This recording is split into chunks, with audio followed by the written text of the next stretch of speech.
Hi.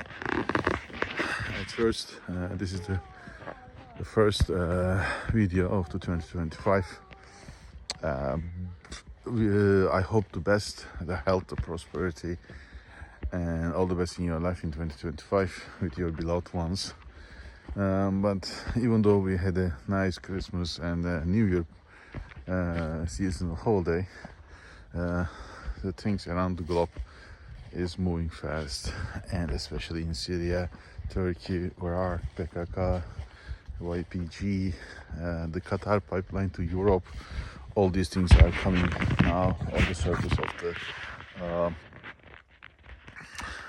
the political agendas of the countries. Now Turkey and PKK have commenced to negotiate on the deals of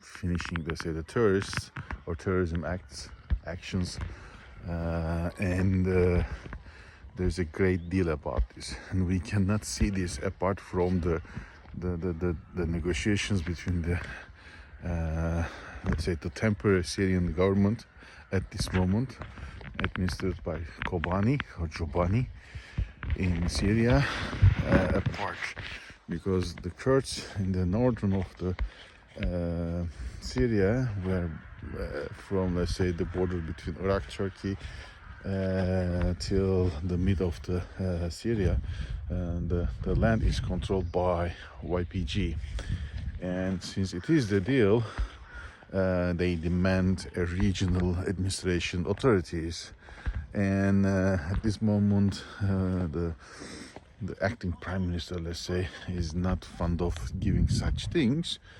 Meanwhile, Turkey at the moment is also negotiating with Turkey. Turkey is also now negotiating with PKK to disarm the terrorist groups. So what's going on is, of course, to realize the pipeline that will come from Qatar to Europe through Saudi, Jordan, Syria, Turkey, and then most likely Bulgaria, Hungary, and then Vienna, and then from there to Europe, which is going to harm the economy of Iran as well as at most Russia. This is what America is sold for years. And now Assad is not on the chair. I think this is going to be the fact, but of course for that, at first, the security measures should be established, and that's what is going on at this moment. So there is if you look at all these things, the Syrian administration is now negotiating with the Kurds. Turkey is negotiating with PKK or YPG at the same time, and all these deals are connected one to another. Yeah, that is now a big deal. Everybody's asking what's the benefits of this to Turkey. There are, of course, benefits. Of course, the security will be measured, but the real question is this going to be a lasting one or not? That is the real question. Is it possible that it will be a long-term peace between PKK and Turkey? Well, there is no guarantee for that. Even the Qatari pipeline will be done. I am sure that it will be done in a way that it will be controlled with, it will not be controlled from, let's say, the PKK or the Kurdish region authorities, because they know that they will be always under threat, and the pipeline should not be under always threat. So now what is going to be is this. The PKK is now in, let's say, in Iraq. What has happened in Iraq, right? In Iraq now, the PKK, the number of terrorists in Iraq and in Turkey is now diminished to a couple of hundreds only, but the number of YPG terrorists numbers are 50,000, 60,000. It's like an army now, and mostly they have been sponsored and supported by Americans, even trained by Americans. There is no secret that even they might have, and they likely they have, a couple of choppers, old American choppers, And they always say this is done under the threat of ISIS and so on and so forth, which is our a big risk to Turkey's security and sovereignty too. That's why the relations between the Americans and Turks are always soaring. But if this deal will happen, it is going to have to Erdogan some advantages, to Turkey some advantages, to Kurds some advantages. But are they going to be lasting advantages? Where for Erdogan, he wants to have a new institution, and through this new institution, he wants to change the legislation about the number of administration by the president. Now it is his second term, and after that, under the existing legislation, he cannot be elected. But if he changes and he makes it again flexible, he can be elected.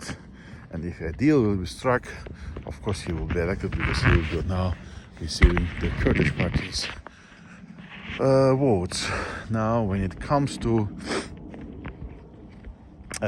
Turkey's advantage, for the short term, at least 5 to 10 years, that will be like a prosperity time for Turkey.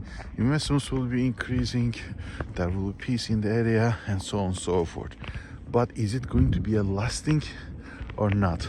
The Kurds have been leaving their demand to be a regional power, to have the authority of the federation or not. Are they really signing these kind of demands or not? That is the question. And at this moment, from all the failed negotiations already from both sides, Turkey and PKK, the authorities are not saying too much, which is already giving how both sides are serious. But the things going on at the same time are showing some kind of hello boy, some kind of signals that the Kurds are demanding a regional authority. And if it is the case, it means that that will be a big issue for Turkey. It cannot be agreed, and it's a big problem for Turkey's future and sovereignty, because in 10 years' time, or 10 or 15 years' time, the Kurds can say, oh, now I want my own flag and my own authority and my own land. And that means that between us and our aims, there will be a big country there with 20 million, maybe at most, I will call it maybe 15 to 20 at most, because most of the Kurds will stay where they are now, in Istanbul and everywhere else in Turkey. And that will be a great problem for Turkey. Therefore, when you look at from this aspect, there is really nothing certain yet. What is the deal? What they are talking about? What's the conditions of this? Are the Kurds are really leaving the demanding the a land and the flag and the country and the border for themselves or not? That is the problem. If they want in return a regional authority and a regional federal area, well, that will not work. That will not work, because even Erdogan knows that to make such deal, they have to go to the public vote, open public vote, and it has to be verified by the people. And it is then hard to sell this to people in Turkey, because everybody for the moment always thinks, okay, let's make the deal, but we have to make it sure that they are not going to demand the flag and the federation. If there will be something like a federation meant, then it is out for us. So nothing is known yet. There are a lot of things in the air, but there are certain red lines for Turks. Federation is not a question, not at all. And the leader of the PKK, Abdullah Öcalan, may not be out, is a tricky question. Even he is out here, I think he is now 70 He's born in 47, so he's now around 77, 78 years old. To be honest, how long he is going to live is a big question. Maybe 1 year, maybe 5 years, maybe 10 years, but not 100 years again, or 20 years. So how much he is going to be effective in these negotiations are one thing. And therefore he can be out or not. Even he might be out. I don't believe that he is going to be really effective on these issues. So let's see what will happen. But we have to wait and see more developments. But there are some really tricky points to overcome. And at this moment, the signals are not as good as everybody is saying. They are not giving up the regional authority and the federation demand, and this is going to be a big issue then for Turkey and for Syrians. The question is later on that should be talked is, okay, if there will be no deal, then what's coming? That is also we should be thinking. Keep in tune, and I will inform you accordingly. Have a nice day. Bye.